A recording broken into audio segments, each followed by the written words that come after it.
And good morning, evening, afternoon, wherever you are in the world. This is Harrison Smith back with another episode of Cynema. This one concluding my limited series, the 80s Road to Cinema. And it's all brought to you by Dark Matter TV. TV is a streaming platform where you can find not just current genre entertainment in horror, sci-fi, thriller, and action, but also classic content that takes you back to the great old days of late night cable and finding those cult and classic films that they just don't make anymore. Available for download on Android or Apple, or visit darkmattertv.com. It's free, it's fun, and it's gonna grow. So to recap from part 4, I had been talking about how basically following along my path from a kid through my teenage years, high school, and then through college of trying to fight, I guess, that urge, that self-conceit that, you know, you're this big fish in a small pond. And the problem is when you don't realize you're a big fish in a small pond. And my previous episodes talked of how I thought I was this big deal in high school. And I really wasn't. The number one sin that I committed was that I just simply did not push myself.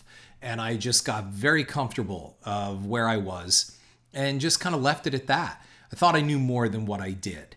And then I got to college and I just pretty much continued the same thing. I didn't change anything up. And it didn't take long to bottom out of there, which I discussed in part 4. And really my only recourse was fight or flight. And I didn't really have it in me to fight, to stay at Penn State. So I fled to Los Angeles. My mother was completely surprised. I had been working to save up money since my abrupt exit from Penn State. And I saved up money, bought a plane ticket, and I moved out to California. Now, the one thing that I had talked about was if I brought a Penn State hoodie sweatshirt to Anthony Perkins's secretary, she would get me in to see Anthony Perkins, because in one of those wild phone calls that I talked about in my previous episode, I tracked down Anthony Perkins' office, spoke to his secretary, who had just turned out also went to Penn State, although she went to main campus, and I was calling her from the Hazleton campus. So I did bring her that Penn State sweatshirt. Now, I want you to understand how this worked. I ended up with pretty much all of my belongings in a single suitcase and a roll of posters. I got off the plane. I went to Universal Studios, where I put everything I had into a bus locker, went into a bathroom, washed up, got that hoodie under my arm, took a taxi over to Universal City, where I was to meet at the Black Tower. A pass would be waiting for me, and these were the executive offices. I mean, I'm talking, I haven't been in California for really much more than 24 hours. And that's where I met Anthony Perkins' secretary. And I brought her the Penn State hoodie. She was very gracious, a very, very sweet lady. And we talked for a while.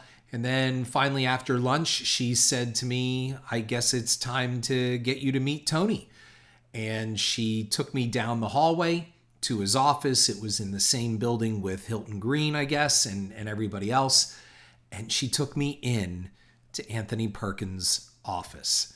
And when I walked in, it wasn't a very big office, but I remember to the right, there was a chair filled with screener videotapes. And I want to say they were VHS, but I'm not sure. And I had my VHS tape with me of my demo reel, which again consisted of a handful of Spedwoman movies. And I remember looking in the box and seeing Psycho 3, like on masking tape, written in marker on Psycho 3, you know, on the tapes. And I was excited. I'm like, wow, that's the movie. It's not even out yet. And they've already put it on video. This was a whole new world to me. And so I waited. She said, just wait here, he'll be back. And I walked into his office, and he had this really nice big desk. And on one of the walls were a series of posters, mostly Psycho. But I remember there was a Japanese poster for Psycho 2.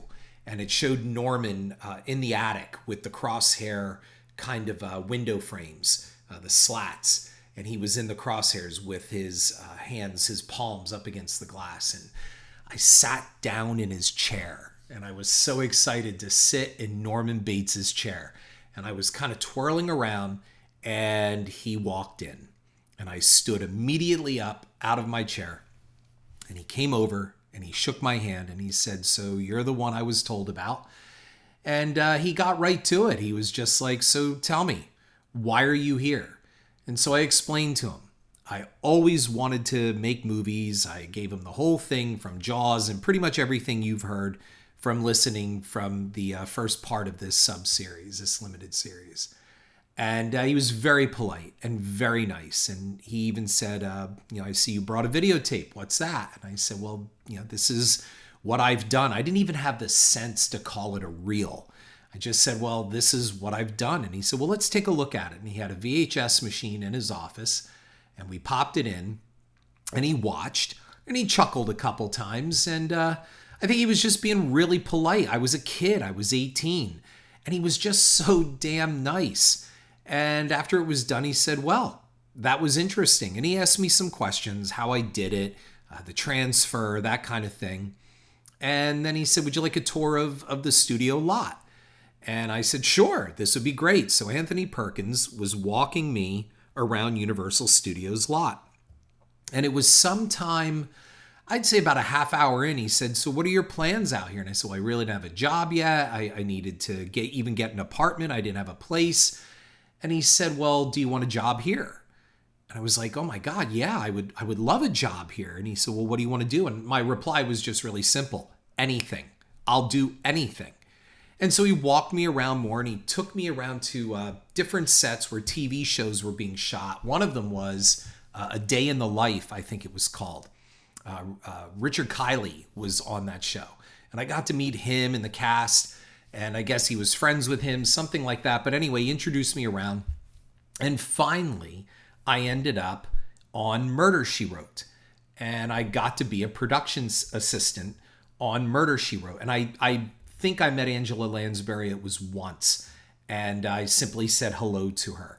But otherwise, I was a gopher. I go for this, I go for that. And I just ran errands. And this is what he hooked me up with. Working on the studio lot on B Lot taught me a lot. And I'll give you an example of how as a boy, you quickly learned to measure your enthusiasm. I am, God is my witness, going to tell you, I stood probably 20 feet from Steven Spielberg. He was zipping around on the lot in a golf cart, and he stopped to talk to somebody who looked important, but everybody looks important on a studio lot. And I was talking to someone else, and I saw him. I saw him pull right up. And everything in me wanted to run over to him and just blurt out, "Mr. Spielberg, I've been a fan of yours, blah, blah, blah, blah," and tell him about my story with Jaws, seeing it at 8 years old, and having this fantasy that Steven Spielberg was going to grant me some position on Amblin, at Amblin. And that's my point, that you started learning quickly. There is a bit of a cynicism that you have to embrace. And that doesn't have to go with the quality of the work you're making, but you have to understand that there really isn't much magic on a studio lot. That's the image and the myth that is perpetuated. But it is all business. And when I would eat in the studio commissary, I saw John Aston. I saw all these people that I grew up with, looking at their faces in syndication and every day. And I just wanted to run over to them and get their autograph. And this was before selfies and cell phones. So there really wasn't much documented proof of anything. And I'll give you an example. At one point, I would, after work, the highway would be so blocked up for me to get back to my apartment and I worked at Universal 3 days a week. And then I worked at a video store the balance of the week just to make my rent and pay my bills.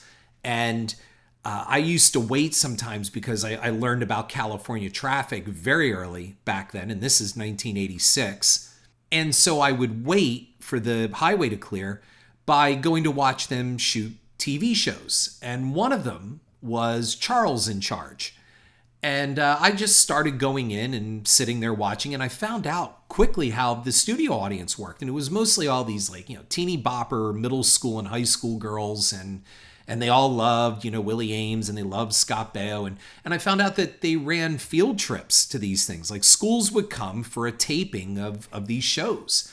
And I would just sit there all the time and watch. I was down front. I had my studio pass, my lot pass. So I got in, and one day, I think maybe it was like after 3 or 4 times doing this, Scott Baio came over to me. And he said to me, do you like this show that much? You're always in here. And then I explained, well, I work over on Murder, She Wrote, on B-Lot, blah, blah, blah, blah, blah. And we started talking. And then I said I was from the Poconos. And he flipped. He's like, you're from the Poconos?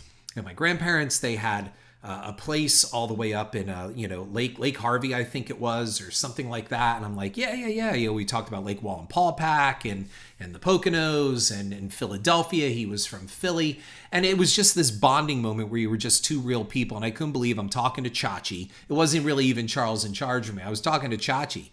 And we got to bond with that. And then so I just, would say hi to him. We became casual friends. Over the course of time, and it never lasted. That was the thing. Like he wouldn't even recognize me today. And if I said, "Do you remember?" he might go, "Oh yeah, you were that guy." And that's what I mean. I would just be that guy. That's the cynicism that I'm talking about.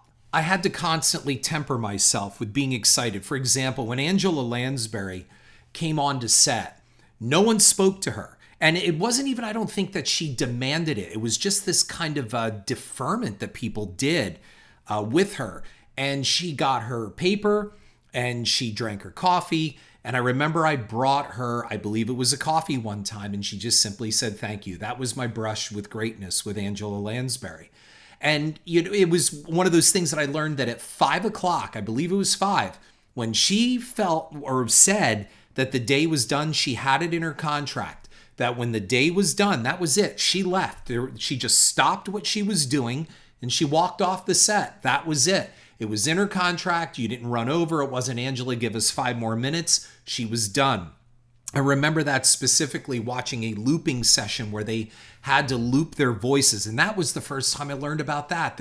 The scene was shot on a beach, and she had to walk along the beach with this actor. And they stood in this gigantic theater and just walked around and pretended they were walking while they looped their lines to this big projected image up on the screen like a movie theater. It was amazing. But there was a guy named Steve, and he took to me and he said to me, you really want to learn how all of this is done? And so afterwards, instead of hanging out on Charles in Charge, I would hang out with Steve. And he showed me something that blew my mind. And it was called digital nonlinear editing. And it was just coming down the pike and starting. And it was here that for the first time, I saw a project that was edited without it being on videotape, that computer files could digitize the image and they could move it around. You could just drag things here and there. It was amazing. And it wasn't like it was now. It was, I believe it was a kind of Windows-based program, if I remember right. I remember strips, colored strips, but you could move things back and forth. And it was just incredible. It blew my mind. And he said, this is the way it's all gonna go. And so that was incredible to me. That was a huge learning experience because I realized, he said to me, the days of film and even video are going to be over soon. He was 100% correct. But then I got my first real dose of cinema. And in the meantime, I started dating a girl who was on a soap opera that they shot on the lot. And she had also been one of the bikini girls at the end of A Nightmare on Elm Street Part 2. And I can't remember if she got killed or not. I'll have to look her up sometime and ask her. But I was just excited. I was dating this beautiful girl, and she lived down off of Englewood, I believe it was. And I was just excited that I had this beautiful hot girlfriend who, in my mind, was very famous. She did some TV spots and stuff like that. And I was just excited. But I would sometimes cross through the Black Tower and through the offices. And I remember I got to go through an office that was set aside for George Lucas. And for some reason, I remember that Lucas had a sneaker under glass. And I can't remember why, but there was something significant about the sneaker. And one day I was just looking at this sneaker, when this guy came in and sat down behind me at a desk, and it was this big I realized that they weren't really offices. This was part of this major suite that I was crossing through, and the suite belonged to producer Howard Kasanjian, the guy who did Raiders of the Lost Ark, Return of the Jedi. I remember Kasanjian was really he was just so cynical, and he said to me, he said, "Who are you?" And I told him who I was, and he goes, "Well, what are you doing in here?" And I said, "Well, I pass through here, I would go see Jackie every once in a while, the secretary, and, meet her for lunch and to always pay that forward, and as a constant saying of thank you for helping me get a job here." And I told him where I worked, and he saw that I had a pass. So it was, a badge, it was okay. And so we started talking. And one day he said to me, he said, "Well, bring your reel. I want to see what you've done. You talk about all this film stuff," because I told him about Jaws, and I told him my experience of seeing Raiders of the Lost Ark, and my theatrical experience of seeing Return of the Jedi. And he did not seem to care all that much. And he seemed like very agitated all the time. And one day he watched my reel. We popped it into a VHS machine, and I don't think he watched more than 5-10 minutes. And I remember him saying like, "Oh, okay, I get it. And so I shut it off. And it was then that he sat at his desk, and he said to me, he goes, "So let me ask you," he goes, "I see a shot, in some mall, right?" I said, "Well, yeah, it was my local mall." And I went through everything like that. And he said, "How much did they charge you to shoot in the mall?" And I replied, "Well, they didn't charge me anything. I just knew people." And he went, "Uh-huh." And he goes, "How much did your actors, how much did you have to pay them?" And I said, "Nothing." And he said, "Well, how much did you have to pay to get it on the air in your town?" And again, I replied, "Nothing." And he just kept nodding. And then finally he looked at me and he said, "Let me tell you something. You're not going to find anybody out here that's going to do anything for you for free." He said, "This is a town where even," and I quote, "the fucking plumber has a script." Kasanjian just went on to give me this really, although it was realistic, a very cynical layout of things. And he was real blunt. He said, "What are you doing out here?" And I just said, "Well, I'm working." He goes, "Yeah, that's all you're doing." He said, "Have you made anything since you came out here with your little film camera?" And I said, "No." And he goes, "Exactly." He said, "Kid, go home." He said, "You're not going to get anything done here." I never expected that kind of advice.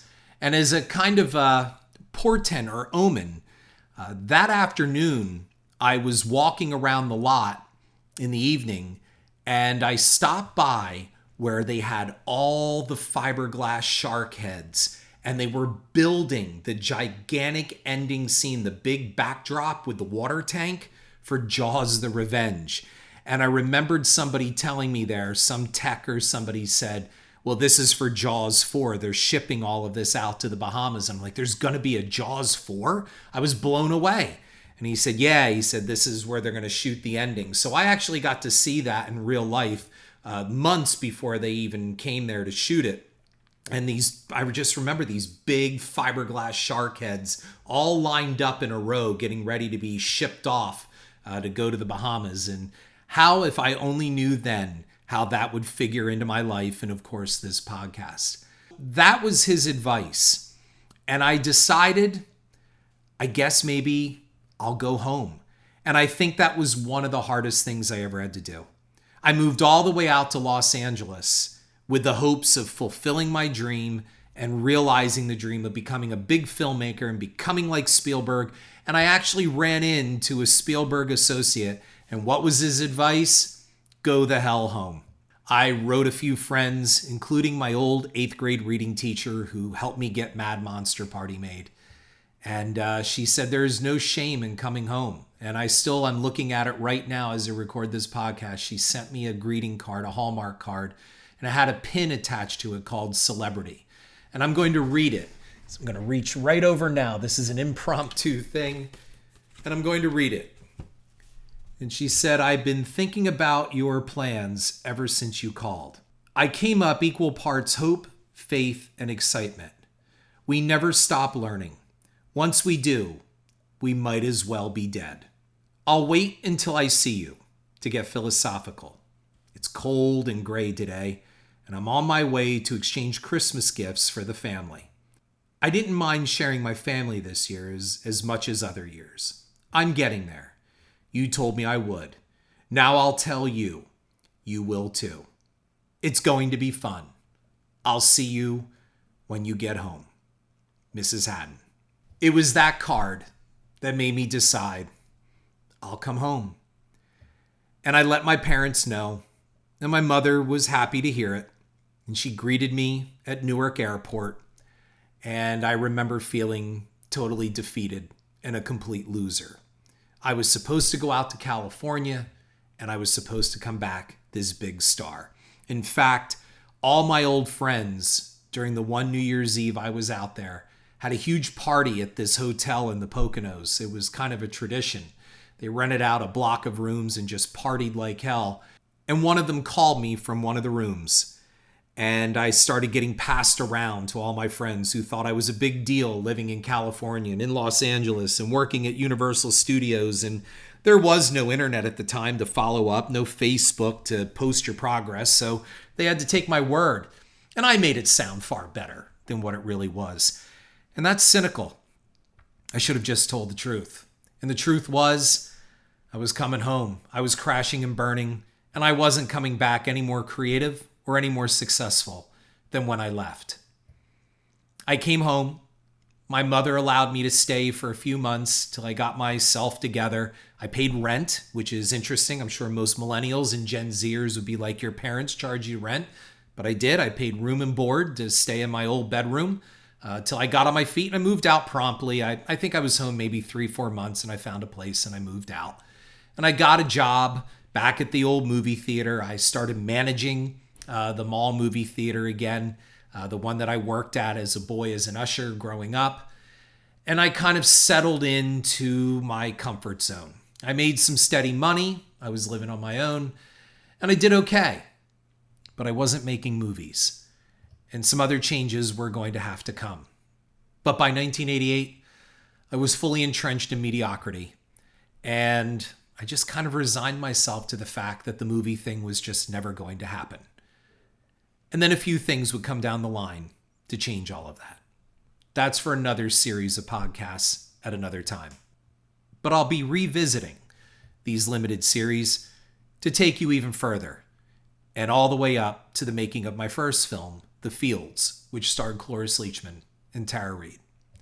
So this is Harrison Smith. Stay creative, be creative, push yourself, and don't settle.